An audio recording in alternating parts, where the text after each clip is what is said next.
Hello, I've received a few emails asking how to cast on your Bond machine.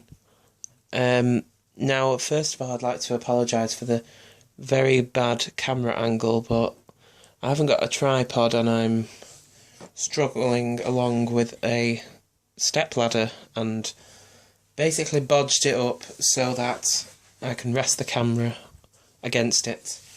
So, excuse me. To cast on with your Bond, I will show you two different methods of casting on today. I will show you the closed edge cast on and the open edge cast on. Now I will start with the open edge cast on and then the closed edge cast on. So, if you've already got your carriage on your machine, it might be a good idea to take it off altogether, because it'll just get in the way for when you put the hem on.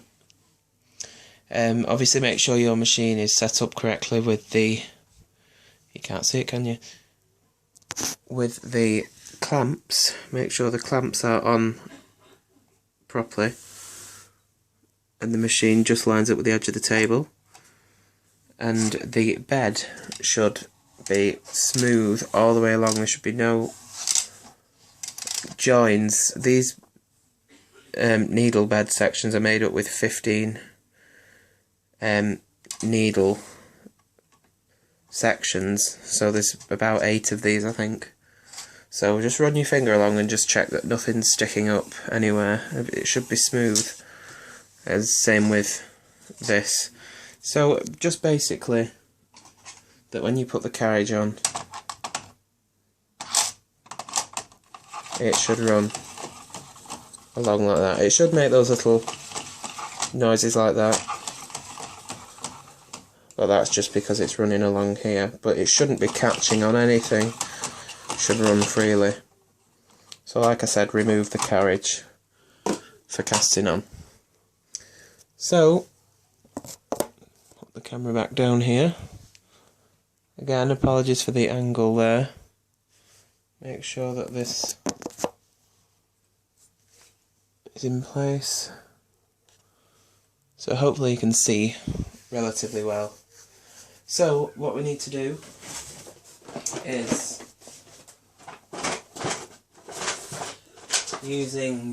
I will show you the proper Bond instructions on how to do it. So what you do, you get 4 of these green cards, and each card covers 25 needles, and there's 100 on the machine. So let's say we want to cast on 40 stitches. So just bring them out first. 20, in this case 40 stitches, so 20 each side of 0. And then obviously the cards aren't wide enough to cover 40 stitches, so you just overlap them. And they just sit in place like that between the needles in non-working position, and they should look like that, and it holds the needles out so they don't push back.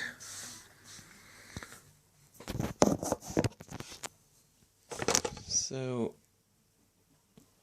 let's just get this so you can see the entire needles. That's it. Right, so now you want to take your black hem. Black hem looks like this. It shouldn't be damaged, it should have all these intact. If you own a brand new Ultimate sweater machine, then there should be no reason why these will be broke, especially if it's brand new. So make sure the weights are in this. If you've got a sweater machine like this is, there'll be 4 weights, and they overlap in the centre. If you've got an older Bond, the rods are the full length of this hem, and you still put 2 in on each side of the hem, but it's just basically 2 rods all the way along, whereas this is just like 1 rod at the ends here and then 2 where they've overlapped in the centre. So anyway, just make sure you got your weights in the hem. And now there is a little hole here As you can see, that marks the very middle, and you line up this little hole, which is the middle of the hem, with the centre 0 on the needle bed. So there's a needle at the right of 0 and a needle at the left of 0, and you put that strip where that hole is exactly in between those two centre needles. So it should look like this. Let's get it to focus first. There we go.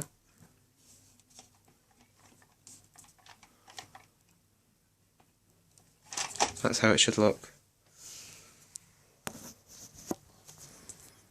Position you back down here. Oops. Zooming in here by accident.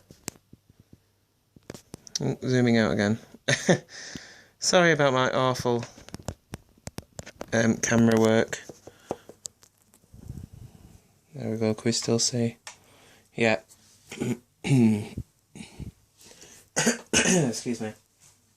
So now you want to take either a length of nylon cord, or, as they provide you, this what's called shearing elastic.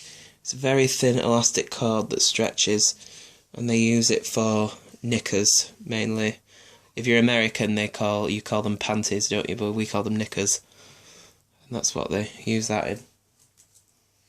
So you just cut a length of it, just so there's enough for the length of the needles, and then a little bit more to drape downwards. So you can either use a cut credit card, which has been cut at an angle, or you can use, if I can find mine, there it is, the single prong transfer tool, and you just run that along at an angle in the needles, and it should open all the latches. So you want all the hooks open. You hang this elastic into those open needle hooks, like that, and let it drape down a little bit at each side. And then you should have some, oops, sorry about that. You should have some clips provided. Obviously they vary depending on which bond you've got, but any sort of peg or whatever will do. And you hang that on either side, which just weights it down. There's one on this side, and there's one on this side. So now you pick up the hem and fold it over, should be roughly in half, and then you pull it down slightly and push it all the way back against the needle bed, like this. There should be one black strip between each needle, and it should be pushed all the way against the needle bed. The hem should be against this plastic ridge here. The end of the needle bed should be all the way back. So then you remove the green cards and insert a yellow card that is also provided. And then you push the needles using one of the green cards against this yellow card and move it as you go along until all the needles are in forward working position, or in other words, just behind the latches. So it should look like this.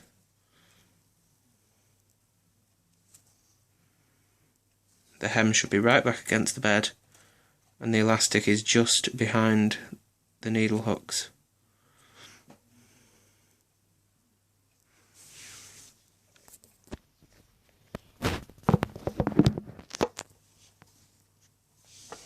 Oops. There we go. Now we want to put the carriage on the needle bed, which you can either slide it on from the end by lining it up with these this flange on this side here, or you can just hook it over the back rail first like this and then position it down like that, so it should run freely. Then let's try and get that bit focused better. There we go. Then, depending on what model of Bond you got, the Sweater Machines and the Bond Classic have a folding handle like this, which opens and closes. The older Bonds, before the Classic, just have a handle which sits on top here, which you just simply lift off. Anyway, this incredible Sweater Machine, you lift up the handle, and you put in the key plate, whichever key plate you need to use for your corresponding yarn. It does tell you in your manual. And that just fits under the two pips at the back of the carriage, which I will show you. There's little pips here at the back, and it just fits underneath those and then rests at the front like that. And then you put your handle back on top or close it like that. Make sure your fabric guide's in place if your carriage has it. If you have the Ultimate Sweater Machine, it won't have that fabric guide. It will just, the whole carriage will just, it will be part of the carriage, so you won't have to worry about attaching this. So now you should be ready to knit. Let's get that focused again. There we go. So you basically take your yarn, and I'll just use white because it'll show up better. I was going to use purple, but it's a bit dark. So you thread the carriage, putting it through the slot in the handle, down through the eye of the carriage, and if you have the older carriage with the fabric guide, you have to thread it behind like this.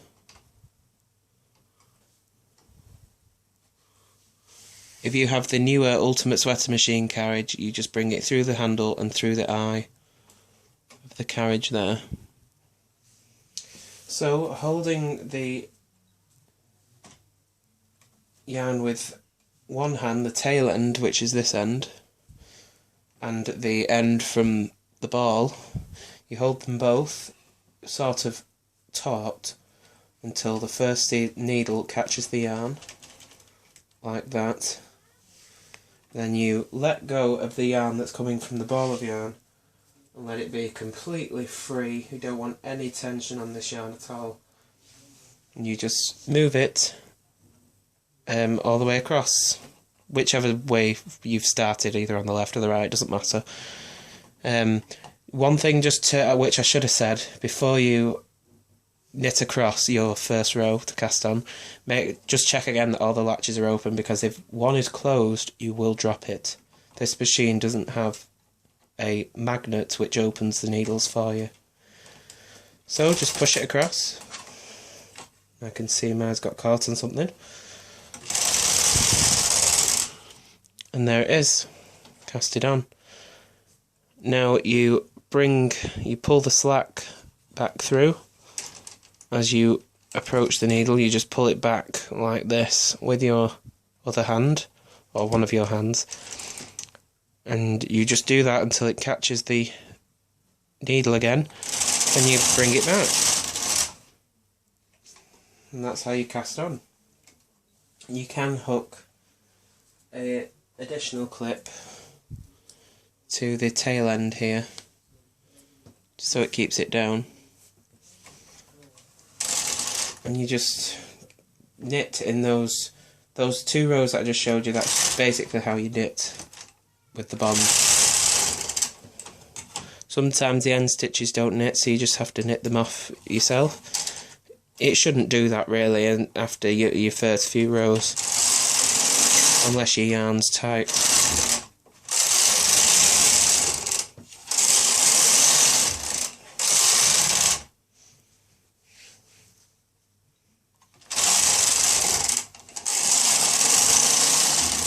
So there you go. 8 rows have been knitted in that fast. Now, because it's an open edge cast on, I will just release it from the machine. To release things quickly from the machine without casting off, you just break the yarn and run the carriage across with nothing in it, just empty, and that will drop all the stitches off. Now obviously that's the quickest way, but it doesn't bind anything off or cast off. As you can see, this edge will still unravel. Now it's called the open edge because literally the edge is open. If I took out this elastic here, the edge would unravel. That's what it looks like. It's just open edge. Now you'd use this edge for when you're casting on with waste yarn, or if you want to crochet this edge afterwards or join it to something. It's up to you, but that's your open edge cast on.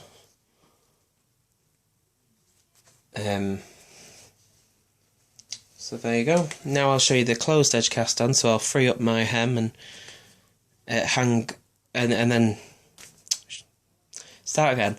I will free up my hem and I will be back with you in a second.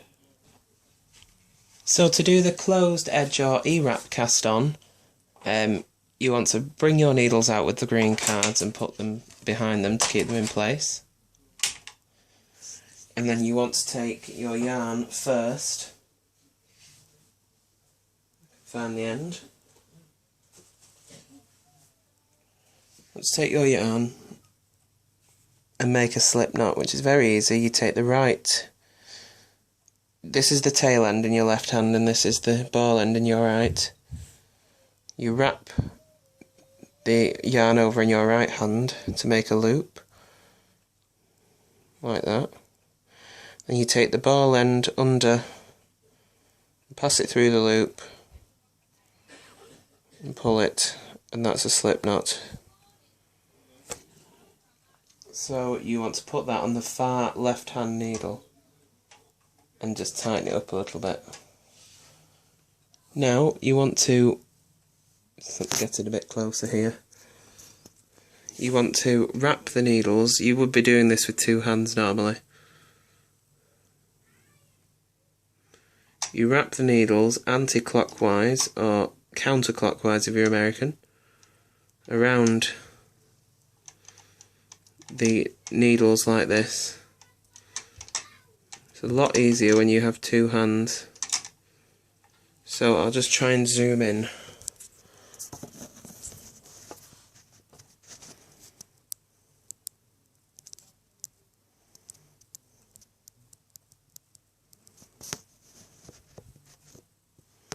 So I can put the camera down here. It's not very good, is it? That might do. Hang on.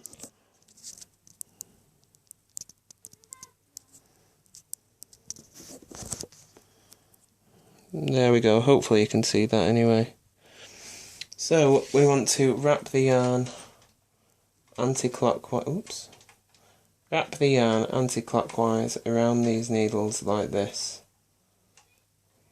Do it relatively loosely, not really loose, but you'll get to know the tension as you practice this more.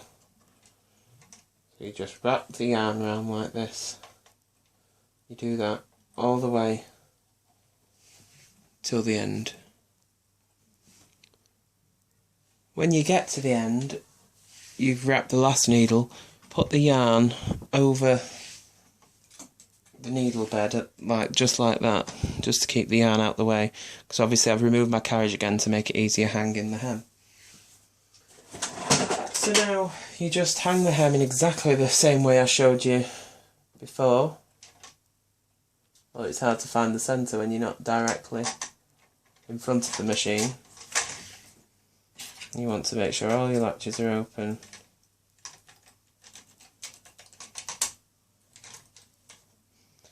And then hang the hem in elastic just the same. I can find where I put my clips. I will.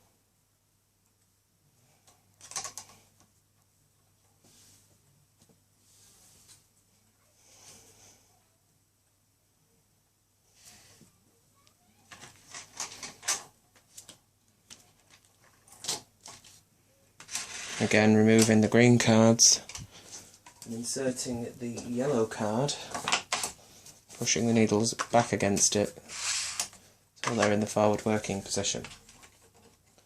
Now this part is a little bit different. You've got your carriage and key plate on the bed. If you've got the older Bond carriage, let's just spin this around a bit.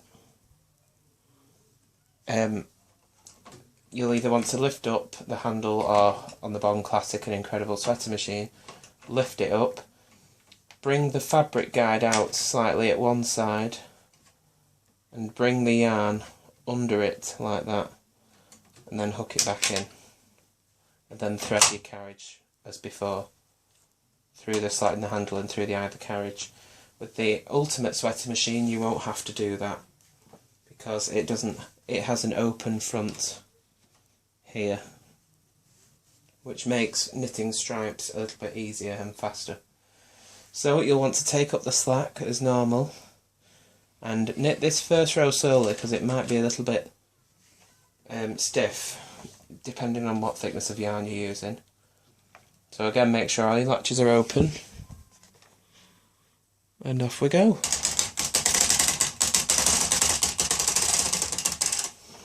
And there is your closed edge cast on. So I'll knit a few rows and take it off the machine.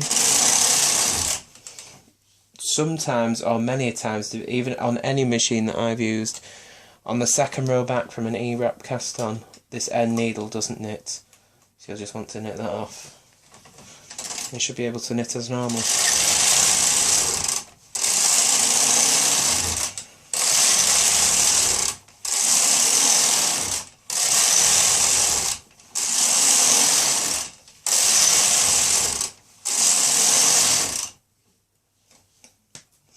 So again, I'll release this from the machine without casting off.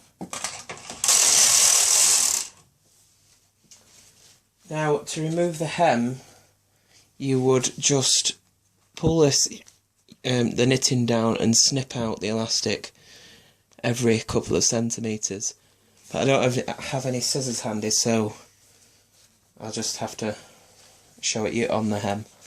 So as you can see, that's what it looks like. This edge, when you take the elastic out and you remove it from the hem, it won't unravel like the open edge will, because, let's get this to focus, because it's it's like E-wrapped like that and bound the bottom edge so it won't unravel. It'll still curl, but it won't unravel. And that's your closed edge cast on.